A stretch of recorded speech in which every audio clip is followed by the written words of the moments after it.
사랑을 베푸신 하나님 아버지와 은총을 내신 예수 그리스도와 예치를 주신 성령께서 이 자리에 계신 한순간 교회 교우 여러분 모두에게 함께하시기를 기원합니다.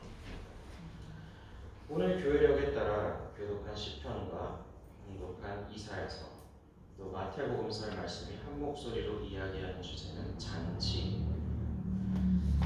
시편 23편의 저자는 원수의 목전에서 그 원수를 무력하게 만들고는 잔치를 베풀어 주시며 기름을 부어주시고 잔을 채워주시는 하나님의 선하심과 인자하심을 찬양합니다. 이사야 예언자는 시온으로 모든 민족을 부르시어 기름진 것들과 훌륭한 포도주, 고여 넘치는 풍성한 잔치를 베푸는 만군의 주님을 노래합니다. 한편 마태복음의 주님은 풍성하게 준비된 혼인잔치에 관해 말씀하고 계십니다. 그 잔치에서는 황소, 또 세진 짐승의 고기가 넘쳐 나오죠. 이 잔치를 주재한 인물은 어느 임금입니다. 그는 아들을 위해 이 잔치를 준비한 후 미리 선별을 초대한 하객을 부르고 있습니다. 이러한 잔치의 의미는 유대교 전통에서 흔히 다가올 새로운 시대, 다시 말해 하나님의 통치가 이루어지는, 하나님의 나라가 실현되는 종말론적 이상을 가리키는 데 사용되었습니다. 이는 오늘 살펴본 시편과 이사야 말씀에서 공통적으로 드러나는 주제이기도 합니다. 시편 저자가 그린 잔치에서는 목자이신 주님이 책임지시는 푸른 풀밭, 그리고 쉴만한 물가라는 전원적 이미지에 생명과 정의가 이루어지는 여호와의 집이라는 장소가 결합합니다. 여기에 사망의 권세와 원수의 위협이 설 자리는 결코 없습니다. 이사야는 이러한 전망을 한층 극적으로 전개하고 있습니다. 한때 이스라엘의 원수였던 민족들, 주님을 알지 못했던 민족들의 성읍은 폐허가 되었습니다. 그들의 도성들은 주 하나님의 권능 앞에 완전히 굴복하여 다시는 일어나지 못하게 되었습니다. 그리고 하나님은 이제 그들의 경배를 받으십니다. 환난에 시달리는 빈궁한 이들이 주님께 피난할 때 포악한 침략자의 흉악함은 잠잠해지고 그들의 함성은 잦아듭니다. 그리고 예상하지 못했던, 결코 기대하지 못했던 놀라운 일이 일어납니다. 바로 한때 하나님을 대적했던 흉악한 민족들이 이제 하나님을 영화롭게 하는 민족으로 거듭나는 역사입니다. 그때 주님은 모든 민족을 시온으로 부르십니다. 그리고 그곳에서 풍성한 음식이 넘쳐나는 기쁨 가득한 잔치를 베푸십니다. 바로 그날에는 죽음도, 슬픔도, 수치도 영원히 사라지게 될 것입니다. 그리고 사람들은 하나님 베푸신 구원의 기쁨과 감사함으로 찬양을 돌릴 것입니다. 이것이 이사야의 노래입니다. 이처럼 유대 전통은 하나님의 통치가 실현되는 새로운 시대에 대한 은유로 잔치를 곧잘 들곤 했습니다. 그렇기 때문에 예수님의 왕의 잔치, 이 이야기를 듣고 있던 유대인들은 이를 곧바로 전통적인 은유에 비추어서 하나님 나라의 잔치구나 이렇게 이해했을 것입니다. 앞서 우리가 지난주에 살펴봤던 포도원 이야기와 마찬가지의 이야기입니다. 그러나 또한 포도원 이야기에서처럼 예수님은 익숙한 이야기를 다른 방식으로 전개하는 것을 우리는 알 수 있습니다. 복음서의 이야기를 조금 더 자세히 살펴보겠습니다. 잔치가 준비되었습니다. 그리고 왕은 미리 초대한 손님에게 종들을 보내서 잔치에 오도록 합니다. 그러나 성서는 초대된 사람들이 오기 싫어했다 이렇게 기록하고 있습니다. 오늘날에도 당연히 그렇지만 이 고대 지중해 사회에서 특히 오기로 한 번 약속을 했는데 약속을 해놓고서는 아무 말 없다가 오지 않는 일종의 노쇼 행위는 주인에 대한 매우 큰 결례이자 모욕으로 여겨졌습니다. 게다가 초대된 손님의 규모에 맞게 주인은 음식을 준비하고 다른 행사를 준비했기 때문에 이는 주인에게 있어서 커다란 손해로 이어지는 일이기도 했습니다. 하물며 왕의 잔치에 초대받고 이에 응한 후에 정당한 사유 없이 등장하지 않는다. 이것은 있을 수 없는 일이라고 했습니다. 그러나 임금은 이렇게 사람들이 오기 오기 싫었다. 초대받은 사람들이 오기 싫었다. 이랬을 때 인내심을 가지고 다시 다른 종들을 보내 참석을 요청합니다. 게다가 이번에는 구체적으로 잔치가 얼마나 풍족하게 준비되었는지를 알리면서 참석을 권면하는 모습을 우리는 볼 수 있습니다. 그러나 사람들의 대응은 가관이었습니다. 그들은 이 종들을 거들떠보지도 않았습니다. 누군가는 농사를 하러 떠났고 누군가는 장사를 하며 떠났다고 기록합니다. 그들에게 자신의 사업, 자신의 밭, 자신 농장, 자신의 일터는 왕의 초대보다 더 중요했던 것이죠. 그렇게 종들을 무시하기만 했다면 차라리 다행이었습니다. 어떤 사람들은 이 종들을 붙잡아서 모욕하고는 끝내는 무참, 살해하는 모습을 우리는 복음서의 이야기에서 봅니다. 이런 상황은 사실 현실적으로 일어나기 굉장히 어려운 일입니다. 어떻게 감당을 하겠습니까? 이렇게 상식을 뛰어넘는 예수님의 이야기에서 이를 듣던 유대인들은 곧바로 이를 통해 예수님이 무엇을 말씀하시고 계신지 깨달았을 겁니다. 우리는 이렇게 임금의 종들을 모욕하고 죽이는 이 초대받은 이들의 모습에서 바로 지난주에 살펴본 본문이었던 포도원의 이야기, 즉 소출을 요청하는 종들을 폭행하고 그들을 살해하는 포도원 소작인들의 모습을 겹쳐 읽게 됩니다. 임금의 종들은 주님의 예언자들입니다. 그리고 그들을 살해하는 것은 이스라엘 백성입니다. 같은 이야기가 반복되고 있습니다. 하나님이 선택해 당신의 나라로 초대하신 이스라엘 백성은 그 선택, 그 청함, 그 부르심을 거부합니다.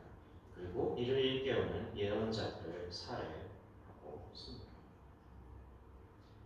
포도원 비유가 그랬듯이 여기까지는 유대인 독자, 유대인 청자랑 굉장히 친숙한 이야기라고 할 수 있습니다. 유대 역사, 끊임없이 주님의 보내신 예언자들을 살해하고 그들을 박해했던 자신들의 과거에 대한 성찰이기 때문입니다.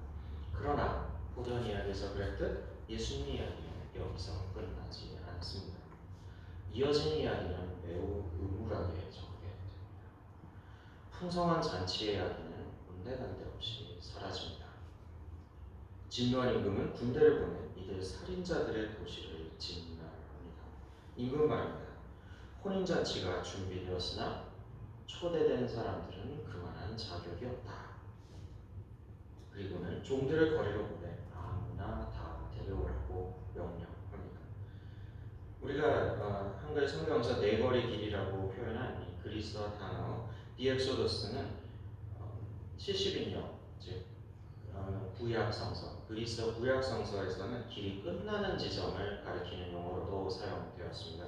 그래서 그 의미를 살린다면 이 표현은 그야말로 임금의 나라 끝까지 길이 끝나는 그 지점까지 가서 있는 그대로 사람들을 모두 불러모으라, 모두 데려오라 이런 명령이라고 이해할 수 있습니다. 그렇게 종들은 거리에 나가서 나쁜 사람, 좋은 사람, 선인 할 것 없이 모든 사람들을 임금의 잔치로 초대합니다. 일찍이 초대받은 이들을 위해 준비했던 잔치는 새롭게 초대받은 사람으로 가득 찹니다. 그렇게 이 이야기는 새로운 해피엔딩으로 끝나는 것 같습니다. 그런데 무언가 꺼림칙한 마음을 지울 수가 없습니다. 너무 많은 사람들을 데려온 게 아닐까? 아니, 악한 사람은 애초에 왜 초대가 되었을까요? 왠지 무엇인가 안 좋은 일이 일어날 것 같은 느낌이 있습니다. 아니나 다를까 이어지는 단락은 독자의 우려를 현실로 만듭니다. 왕이 손님을 보러 그들 가운데로 들어갔다. 이렇게 복음서 말씀은 전하고 있습니다. 이것은 고대 지중해 세계의 연을 분화하는 조금 다른 장면입니다. 잔치를 주재한 인물은 손님이 모두 참석했을 때, 테이블에 모두 앉았을 때 마지막으로 나타나서 잔치를 주재하는 것이 관행이었기 때문입니다. 이렇게 잔치를 시작하기도 전에 들어가서 손님들을 하나하나 만나고 이런 것은 당대 사회에서 굉장히 낯선 관행이었습니다. 여기서 임금은 손님들 사이를 돌아다니면서 그들을 눈여겨보기 시작합니다. 그리고는 어떤 사람을 발견해서 지적합니다. 독자니 임금이 지적하는 사람이 아까 불러모았던 나쁜 사람일 거라고 생각을 할 수 있습니다. 그러나 임금이 문제 삼은 것은 그것은 아니었습니다. 전혀 다른 내용이었죠. 임금을 부릅니다. 친구야. 여기서 친구라고 우리말 성경에 옮기고 있는 그리스어 단어 헨타이로스는 동지라는 뜻입니다. 동지 동무라는 뜻인데 연회에 참석한 이를 부르는 일반적인 호칭이었습니다. 굉장히 부드럽게 사람을 가리켜서 부릅니다. 그러나 이어진 임금의 말과 행동은 그렇게 친근하지 않습니다. 임금은 그가 예복을 입지 않은 것을 지적하고는 태도를 바꿔 그를 죄인처럼 취급합니다.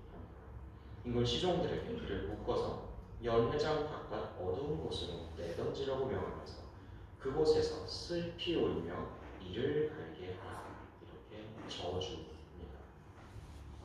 그리고는 청함을 받은 자는 많으나 택함을 입은 자는 적다라는 의미심장한 표현으로 예수님의 비유가 끝납니다. 어두운 곳으로 내쫓겨서 그곳에서 슬피 울며 이를 갈 것이다. 이것은 마태복음 저자가 도처에서 사용한 하나님으로부터 완전히 배척당하는 것을 의미하는 굉장히 특징적인 표현입니다. 어느 고대 그리스도교 문헌은 이를 타락한 천사의 운명과 연결지어서 표현하기도 했습니다. 그런데 무엇인가 그 운명이 조금 어쩌면 많이 억울해 보입니다. 얼떨결에 초대를 받아왔는데 예복이 없다는 이유로 이렇게 박대를 당했다. 이것은 상당히 이해하기가 어렵고 우리는 오히려 임금이 굉장히 얼토당토하는 트집을 잡고 있는 것은 아닌가 이렇게 생각이 듭니다. 이 본문에서 이야기하는 상황이 무엇인가 상식적이지 않은 진행을 보이고 있는 것은 사실입니다. 그러나 우리가 이 본문이 이야기하는 독특함을 온전히 발견하려면 당대 잔치 문화를 전제하고 이 본문에 다가가야 할 것입니다. 잔치를 위한 특별한 예복은 원래 없었습니다. 다만 잔치에 초대받은 이라면 적어도 가진 옷 중에 가장 적절한 옷을, 가장 단정한 옷을 입고 가는 것이 기본적인 예의였습니다. 지저분한 옷차림으로 나타나는 것은 주인에 대한 심각한 결례였습니다. 오늘 본문에서 종들은 거리로 나가서 모든 사람을 잔치로 초대했다 이렇게 전하고 있습니다. 그러나 그들이 사람들을 납치하다시피 끌고 온 것은 아니었습니다. 그들은 초대를 했죠.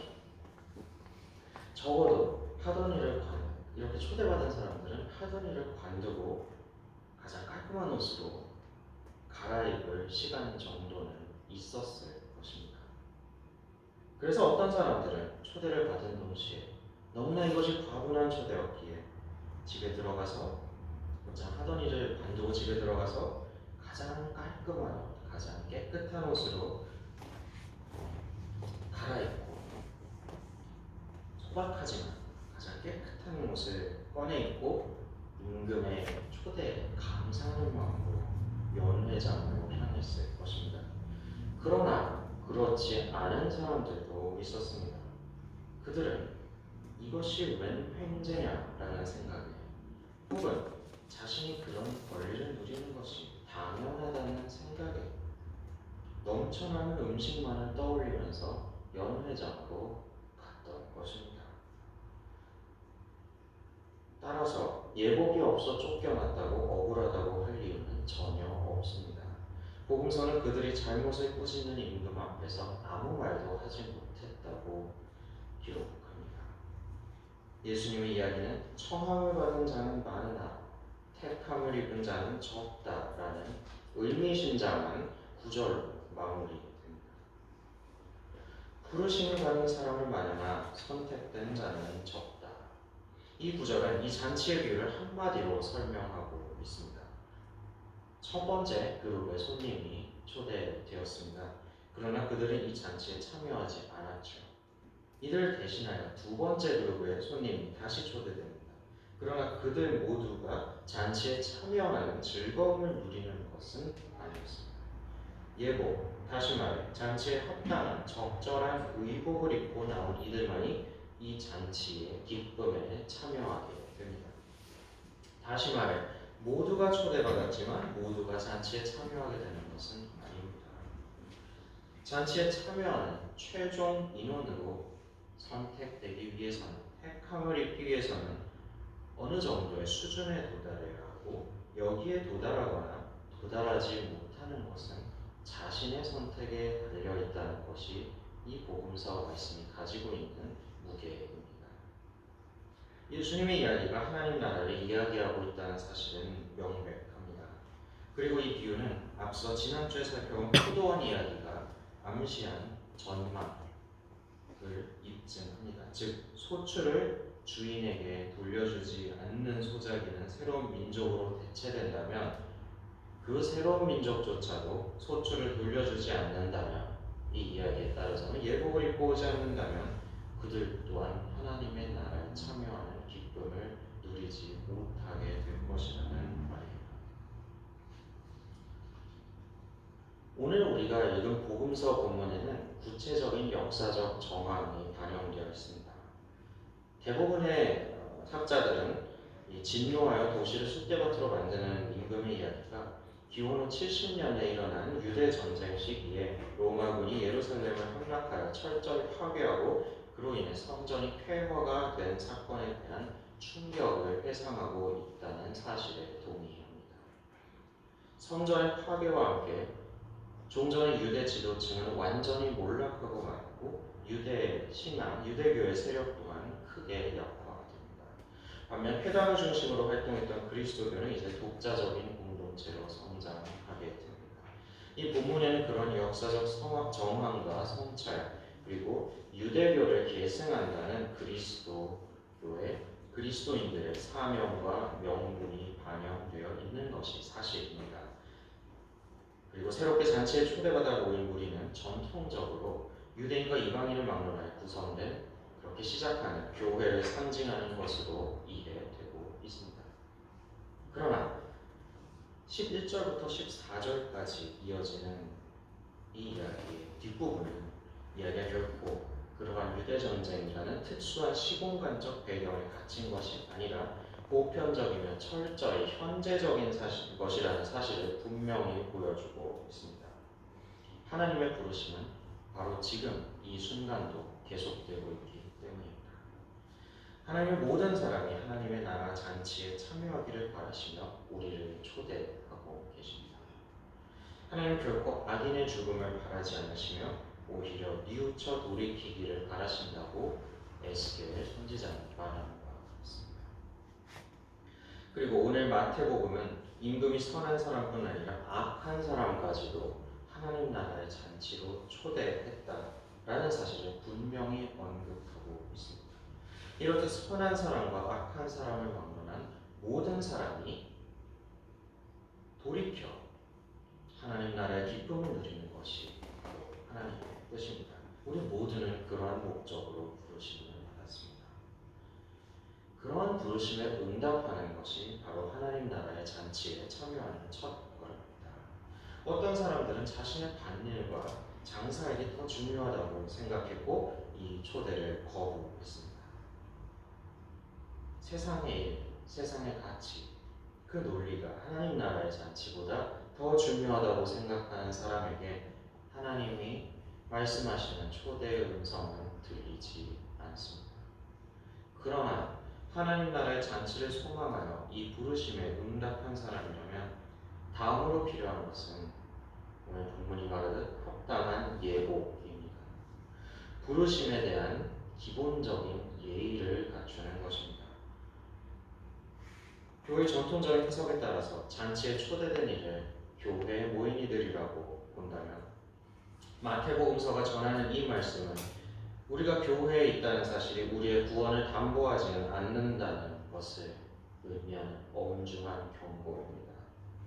포도원의 이야기가 겹치고 있습니다. 소출을 보내지 않는 소작이는 주인의 종을, 주인의 아들을 살해한 것과 관계없이 하나님의 나라를 빼앗길 것입니다. 마찬가지로 잔치에 초대받았다 하더라도, 그리고 세상의 일보다 잔치가 더 중요하다는 그 사실을 알고 잔치에 참석하려고 발걸음을 옮기고 있다고 하더라도 잔치에 걸맞은 예복을 입지 않는다면 잔치에 참여할 자격을 박탈당할 것임을 오늘 복음서 말씀은 분명히 전하고 있습니다. 예복을 입어야 한다는 사실은 우리의 신앙이 반드시 겉으로 드러나야 한다는 사실을 보여줍니다. 하나님은 모든 사람이 구원받기를 바라시며 하나님 나라로 값없이 부르십니다. 그러나 그 부르심을 진지하게 받아들이지 않고 말로만 그리스도를 따르고 그리스도를 믿는다고 주장하는 사람은 하나님 나라의 잔치에 합당하지 않고 오늘 복음서 말씀은 분명히 강조하고 있습니다. 이미 마태복음 7장에서 주님은 주여 주여 하는 자마다 다 천국에 들어갈 것이 아니요 다만 하늘에 계신 내 아버지의 뜻대로 행하는 자가 들어가리라 라고 말씀하신 바 있습니다. 이 예복은 결코 화려해야 하는 것이 아닙니다. 우리는 앞서 잔치의 예복이 따로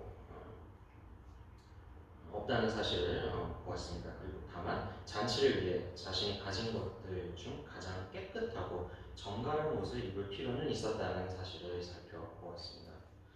오늘 복음서 말씀에서 임금은 예복의 유무를 점검했지 예복이 화려하지 않다고는 지적하지 않았습니다. 사람들 중에는 부유한 사람이 있습니다. 부유한 사람은 여러 벌의 옷이 있을 것이고 당연히 값비싼 예복을 가지고 올 수 있었을 것입니다. 그러나 가난하여 옷가지가 거의 없는 사람 또한 자신이 가진 것들 중에서 가장 좋은 것을 입을 수는 있습니다. 다시 말해 예복은 초대에 감사하면서 이를 진정성 있게 받아들이는 사람이라면 누구나 준비할 수 있는 것입니다. 그렇다면 우리는 어떻게 예복을 준비해야 할까요? 오늘 서신서 말씀은 우리가 준비할 예복이 어떤 것인지 우리에게 알려주고 있습니다. 그것은 먼저 기쁨이 넘치는 삶이라고 할 수 있습니다. 하나님 나라의 잔치에 참여한다는 기쁨에서 이 예복의 첫 단추는 시작합니다. 바로 그 기쁨에서 바울이 말하는 관용이 나옵니다. 다시 말해 너그러움이 나옵니다. 이 너그러움이란 다시 말해 겸손함입니다. 스스로를 기꺼이 낮추는 삶입니다. 그리스도인의 겸손함은 결코 비굴함이 아닙니다. 낮은 자존감에서 나오는 것이 그리스도인의 겸손함이 아닙니다. 오히려 하나님 나라의 잔치에 참여한다는 이 기쁨이 주는 그 기쁨에서 나오는 너그러움이 그리스도인의 겸손함입니다.